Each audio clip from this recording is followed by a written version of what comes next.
Lo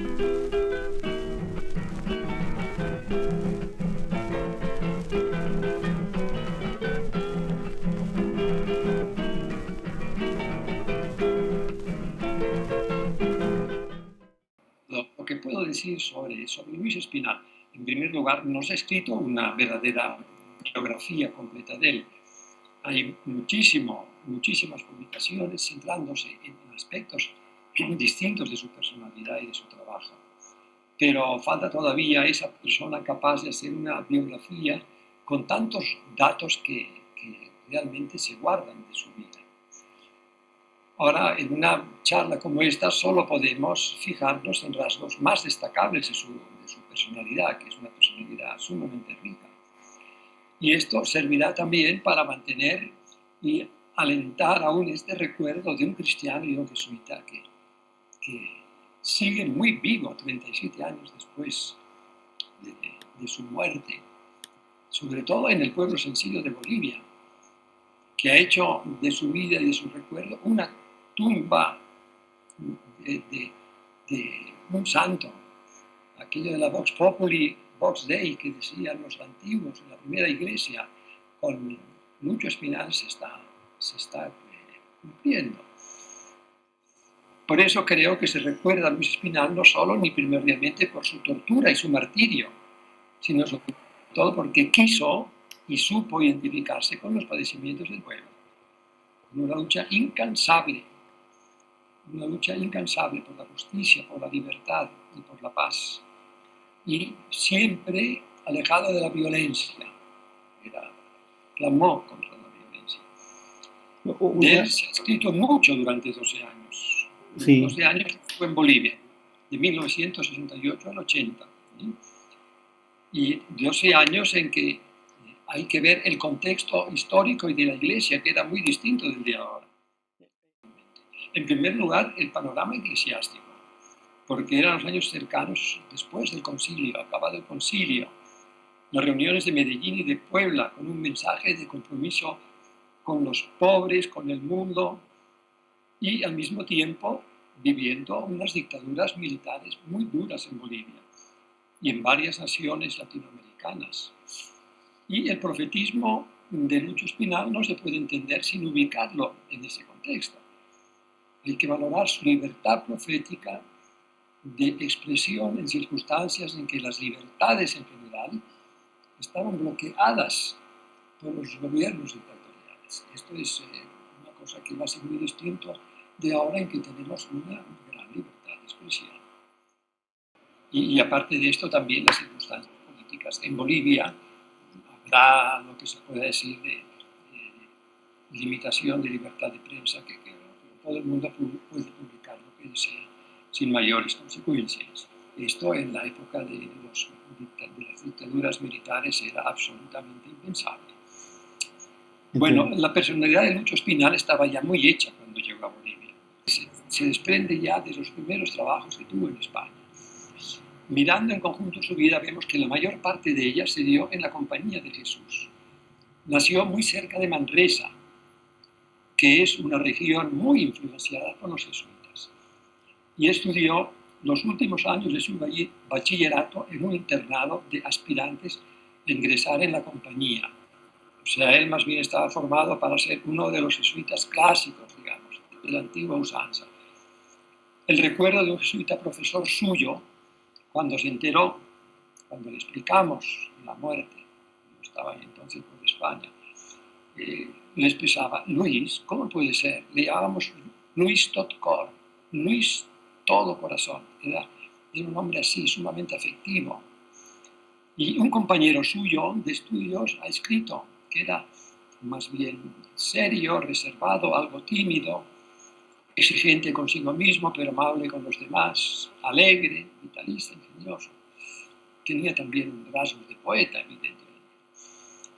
Su primer destino en la compañía, muy jovencito, en una prueba que hacen los jesuitas después de los estudios de filosofía, fue como profesor de humanidades de los mismos jesuitas, lo que indica que los superiores creían que había en él una sensibilidad humanista muy seria. Estudió teología en tiempos en que se ponía en cuestión la teología escolástica, la clásica que se había enseñado desde los tiempos de Trento, y se hablaba de una nueva teología. Y eran los años de preparación del concilio y del principio del concilio.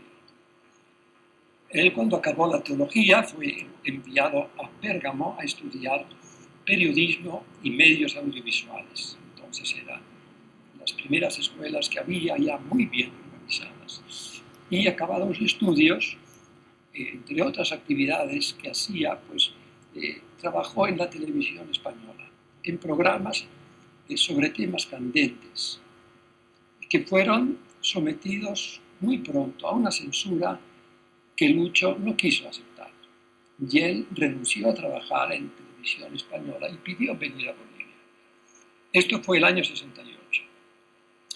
Y en los 12 años que vivió en Bolivia, hubo 8 gobiernos militares, con 2 breves espacios de pocos meses de presidentes civiles.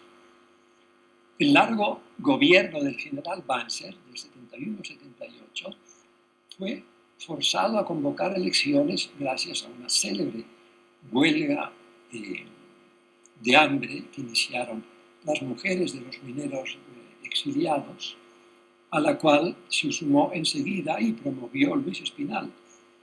Y ahí él permaneció 22 días. Es una huelga que se extendió por toda Bolivia, con miles de personas adheridas. Y eso adquirió tal fuerza que acabó tumbando el gobierno de Banzer. No tuvo más remedio que convocar elecciones libres. Bueno, pues en esos años de dictaduras se oyó continuamente en Bolivia la voz de Espinal. En Radio Fides, de los jesuitas, donde él fue director varios años, en los diarios Presencia y Última Hora de la Paz, en el semanario Aquí, un semanario que denunciaba las trampas que había y las brutalidades que se hacían, y él no lo deseaba, tuvo que ser director para evitar que aquello fuese disuelto completamente por el gobierno.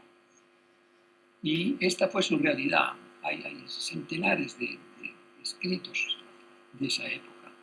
Su voz fue siempre la voz de los pobres, que clamaba por la justicia, y siempre desde una postura cristiana y una gran libertad de espíritu, denunciando las injusticias y las brutalidades que se cometían.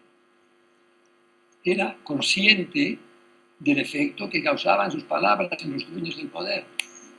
Él lo veía y lo denunciaba y sabía que estaba amenazado de muerte.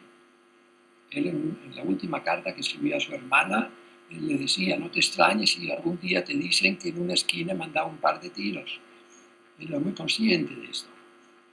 Cuando era joven, él decía que había nacido para ser santo o para ser un bandido.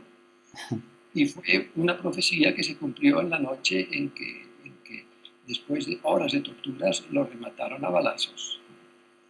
Y su muerte causó una gran conmoción popular.